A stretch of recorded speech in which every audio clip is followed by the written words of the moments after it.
Thank you. Beautiful song. It's easy to sing along to. Who was singing along? Exactly. Great. Wonderful job. Thank you so much. So, thank you, all of you. Is that me moving around? Yes. Okay. That's okay. I just want to make sure it's not me. Welcome, everyone. Thank you so much for being here, to see all your beautiful faces in here. It's lovely. And for those of you who are watching on Facebook, or we're watching on our website, or perhaps watching later on YouTube, thank you again so much for being here. We appreciate you all. Well, this is Sunday. And it's April, and it's the month of Easter. And this is actually, the name of the talk is, What is the Resurrection? Which is actually a difficult talk for me. And not because of the resurrection, but because of my understanding or lack of understanding about what the resurrection is all about. And really, it's not the resurrection. I get the resurrection. I don't actually understand the cross. Why, God, why? So I spent some time trying to understand from a New Thought perspective what this is about. Because I was raised with the idea that the cross and Jesus dying on the cross was about forgiveness of our sins. Like we couldn't be forgiven unless we brutally hung someone and we had a blood sacrifice. And I just simply, we talk about this all the time, the blood of the Lamb. I simply could not understand why that was necessary from a God that is love. How does love require a blood sacrifice? And so I needed to come up with a better understanding of what exactly that's about and why Jesus came. And we know from the stories that we've heard that Jesus took this on. A lot of people believe that before we come into human form, we enter into a contract and we agree to come. That may or may not be true. I don't know. I'm okay with it being one way or the other, and whatever makes you feel like that's true for you, it is true for you. But we know that Jesus said yes to coming and knew he wasn't going to be here long and knew that it was going to be a difficult death. He knew that. So having known that, having come here, what was the purpose? Why did he come? And why did he agree to that? And so what I believe happens, as evidenced by how we live every single day, is that being in this human form, going from a spiritual form to a human form, it is much more difficult for us to hear the voice of God. Somehow, and in fact, all of our reading talks about going into the silence. That Spirit speaks quietly, that you have to want to hear it, hear that voice within you, to hear it. And I believe that Jesus came to help us understand that, to help us know why we're here, what we are capable of doing, and that the truth is already in us. The truth is already in us. We have to be quiet our minds. And the thing is that we have a powerful mind. We know this already. We co-create our lives by the way we think, by what we think about, what we believe. So we know that the mind is powerful. It also saves us from a lot of things, from danger. And don't be going over there by the saber-toothed tiger. That's crazy. If you get over there, if you go anywhere near their children, you're not going to make it back. So we know that our minds are powerful, and it shuts down any thought about something that what we believe, that we hear, that we feel is right. No, don't be feeling. Just go with your logic mind. I'll help you here. I'm going to keep you safe. And so the mind is very, very strong. And in order for us to hear a word from God, we actually need to have the mind be quiet so that we can hear a word from God. And so that's what I want to talk to you today about. That what Jesus came to do was to let us know that we are more than a conqueror. We are more than a conqueror, greater than a conqueror. And I'm going to read some things here that talks about that. We are greater, more than a conqueror, because God is within us. We are individualized expressions of the one. And Jesus died and came back to life because of God within. So God conquers all that we must go through, that we go through, including death. That is the power of that message. That is the power of that message. That God is more powerful within us and everywhere than even death. So no matter what we go through in this life, no matter what we think is going on, no matter what our troubles, all we have to do is to go within for the answers. Go within for the answers. The truth is already within us. I remember thinking, that on the cross, Jesus said, "Forgive them, Lord, for they know not what they do." They know not what they do. And yet, somehow, in order for us to be forgiven for the sins that we supposedly committed, there had to be a blood sacrifice. That makes no sense. That makes no sense at all. That cannot be true. I believe we've misunderstood the message. I really do. I believe we've misunderstood the message. So I want to share with you what the message actually is. The mind, the form of us, the body, hides the spirit. The quiet place of the Most High is where spirit is found. That's what H. Emily Cady tells us. She's one of our greatest New Thought writers. The imprisoned splendor, the God within, from Robert Browning's poem, Paracelsus, tells us this: truth is within ourselves. It takes no rise from outward things, whatever you may believe. There is an inmost center in us all where truth abides in fullness. And around, wall upon wall, the gross flesh hems it in. It hems in this spirit, this perfect, clear perception, which is truth. A baffling and perverting carnal mesh that our body is. It binds the truth. And it makes all error.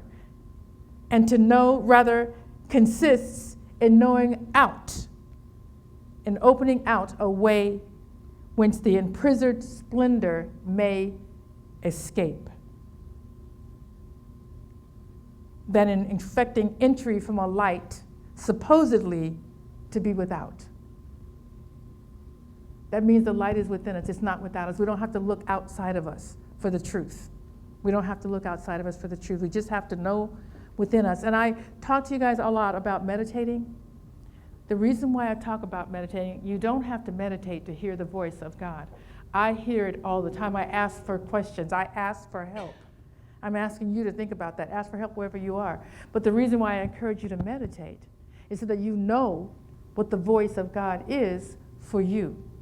God comes to us differently. I've shared that with you about all the different friends and people share with me how they hear God. Pat was telling me that because she's a writer, you see it in colors and writing and form and words. I hear it. I'm talking to God like George.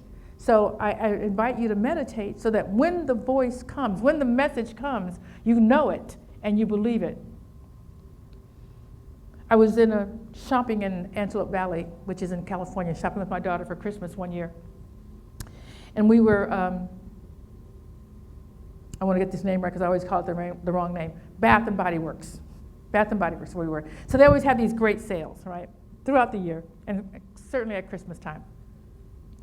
And so they have the 2-for-1, and they got all these great little bottles of things, so you can like get a little Santa stocking and fill it up with wonderful, great things. So my daughter and I were in there, just looking for presents for a lot of the ladies in our lives. It was just crowded. It was full in the store. The line was going out the door. And so I told my daughter, well, why don't you get in line, keep our place. I'll look around, get some stuff for me, and then I'll change places with you and stand in line, because you won't be anywhere near the cashier anyway. And you go look around. you go look around. So she did that, and I was looking around, and there was a woman standing there. She standing with her back to a shelf, looking out. She wasn't really looking, but facing out the door, and tears streaming down her face, just streaming down her face. I did not know her. I didn't know what the problem was. What I knew was that there was another human being in pain and suffering for whatever reason. I didn't need to know what it was. And I was told, go stand near her. Just go stand near her. So I did. She was looking that way, and I walked towards her and kept looking this way, and I just touched her arm. That's all I did. And she put her hand on my arm. And we just stood there, just like that, for as long as she needed me to stand there. And then when she dropped her hand, I dropped mine, and I just nodded her. Left. Okay? There's no logical reason for me to do that. There's nothing that tells me, other than the spirit within me, what to do. I can't stick around and go, oh my God, she's in pain. What do I do? What do I do? Because whatever is outside of you can't tell you that. Only God within you can tell you that. That's why it's important for us to get the message that Jesus came to tell us. It wasn't about, Jesus didn't die because of us, because we were so sinful. Didn't die, that's not the right message. Jesus died for us so that we could know the truth, that we are more than conquerors, because the God within can conquer anything that we go through, including death. That's the Easter message. That's the New Thought Easter message. I can tell you that, and that's the message that I live with my whole life. This is what I know. This is what we know. If spirit can conquer death, what else is there? What else is there for us to worry about? If there's somebody crying and needs our help and we don't know what to do, what's mine to do? Isn't that the thing we always ask? I always ask you, what's mine to do? That's all you got to do is ask that question. What's mine to do? And then listen to the voice that knows the truth within you and do that. You don't have to ask questions. You have to go, is that right? Should I be doing that? You don't have to question it. You just do it. Just move and trust. And the more you ask, listen, do, and trust, the more you'll act, listen, do, and trust. Because you'll know that it works for you, that it absolutely works. That's what the message is. That's what the message is. Romans 8 tells us in all things, we are more than conquerors through him that loves us, through the Spirit of God that loves us. In all things, we are more than conquerors. Even when life appears like it's against us, even when it seems like nothing's going to work out. I'm going to share a story because you guys know that I was we were in Atlanta, my family, and we were on the Family Feud, and it was fabulous. I won't be able to tell you a whole lot about it, but I will tell you we had a great time, and there's some stories that I want to share with you when we'll have a watch party when it comes out, and I won't know anything for a while, but when I do, we'll set it up, and we'll probably have it here because lots of people want to come see it, so we'll probably have it here. But there were so many things that were going on. People, other families, fear of not knowing answers, just all kinds of things. And every time it came time for me, actually my whole family, we prayed before we even went. Every time we prayed before, just so we can relax. And every time I needed to know an answer, I said, okay, God, what is it? What is it? Boom. Every time. That gives me peace. That just gives me peace every time. Okay, what's the answer? Thank you. That's it. I know it. Do you? Because if you don't, know it. Start meditating, start trusting it, start trying it, or if you're already doing it, do it more. I will tell you this little story. Steve Harvey is the host of the show. Very funny man, stand-up comedian, just riffing on everything. So he came and we were talking. He was talking to the family, and I don't really remember what the conversation was about, but he was going on about how he loves to go to Vegas. He takes his dad to Vegas, and he goes to Vegas, and here's what he said. But God don't go to Vegas. Because apparently he's been there and lost quite a bit. And he said, God don't go to Vegas. And I said, yeah, Steve, he does. He's like, But here's how I know. So here's the other part of the more things I want you to know. Here's how I know. My mom loved Vegas as well. There's in California, because California is so close to Nevada, there was always a turnaround bus trip to Vegas, 24 hours. Get on the bus, you partying, whatever. You go, you hang out for 8 hours, whatever it is, do your little gambling, and come back. Mom was gone like every weekend. And every weekend, she came back with money. Because here's what she would say. And sometimes I go with her, and she would say, I'm just going to go over there and make a little money. That's what she said. I'm just going to go over there, because she loved to play the what is that, the thing with the thing? What?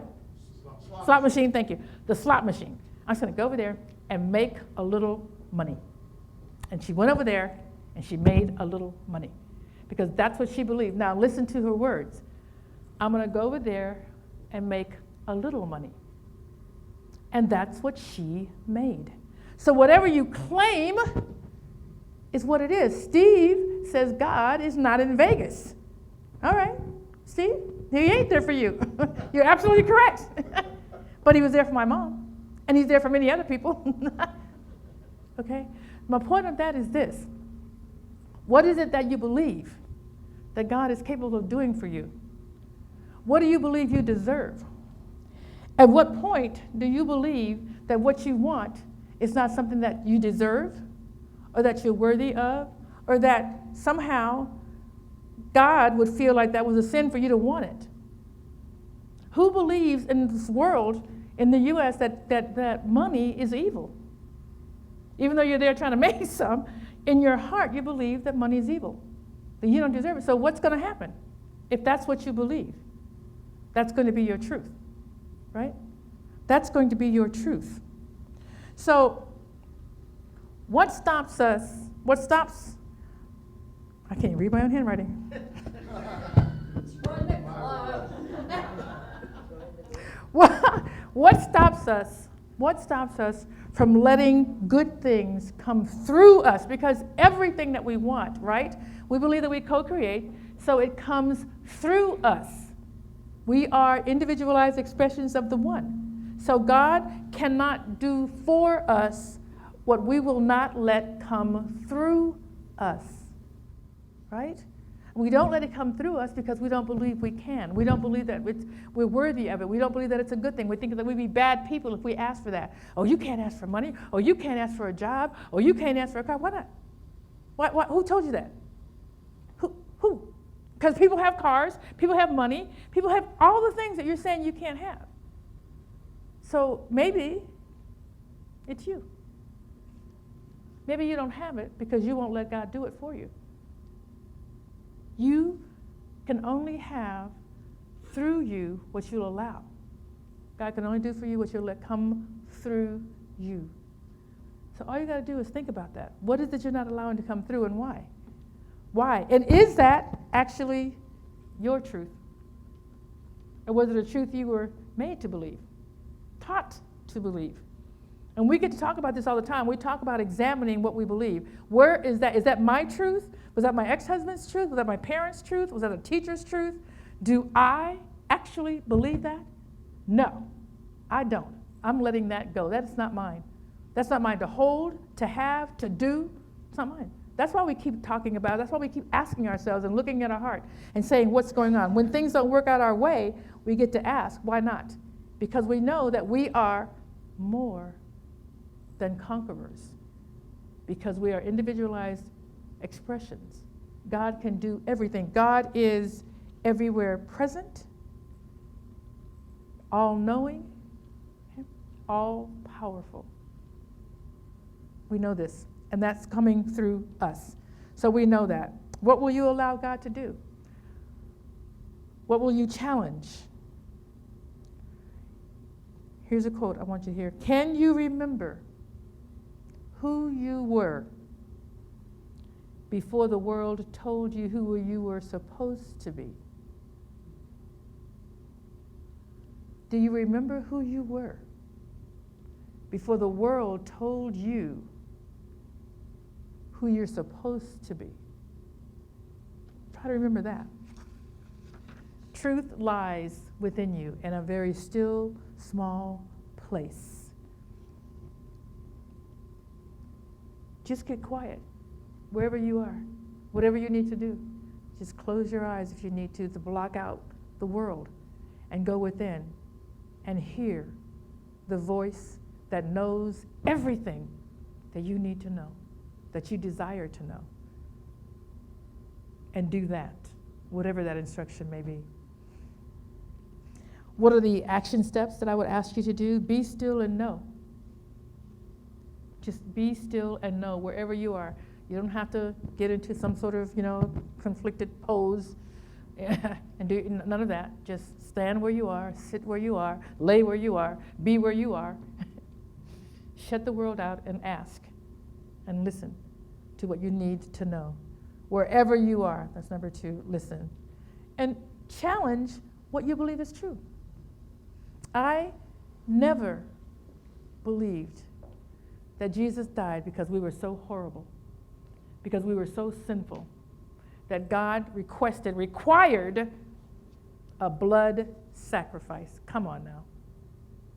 Come on now. God is our highest love. Love is our highest synonym for God. Love. When would love require that? Jesus was on the cross hanging. Okay. Then I was talking to my friend. I love what she said, because I talked with several other ministers about what they thought about Easter, and I was talking to Melinda, and she loves Easter. It's just a favorite time of the year. She loves her Easter talks. And she said she likes it because Jesus was so human on the cross. And he was hurting, and he had made a decision, and he decided, so he's going to go all the way through it. He even asked God, can you take this from me? Remember that the night before, he said, is it possible? Can you please just, all right. So he didn't, all right. So he's up there, and she said, when Jesus said, forgive them, Father, for they know not what they do.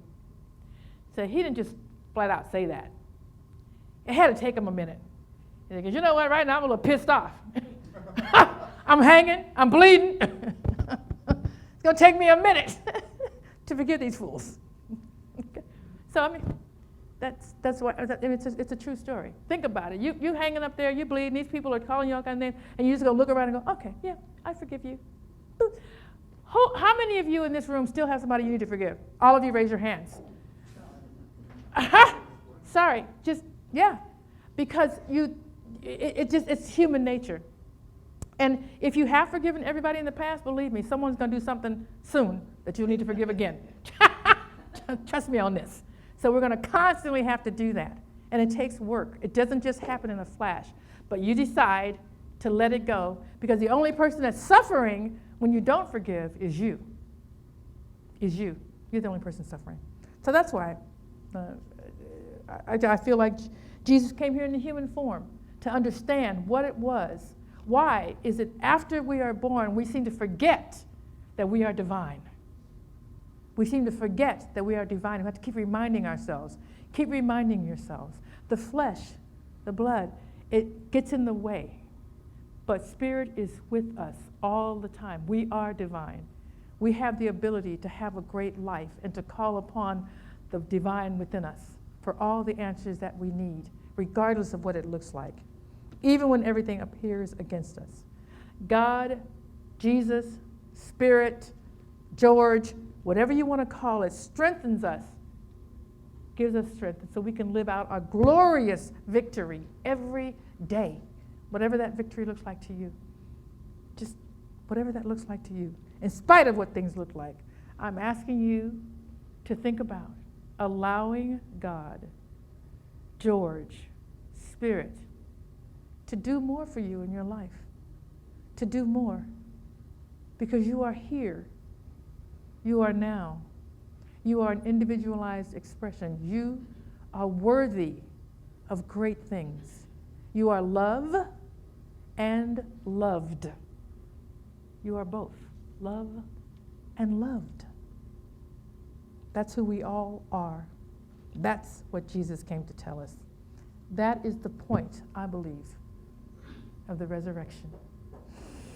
We are more than conquerors, and we are victorious in this life. And so it is.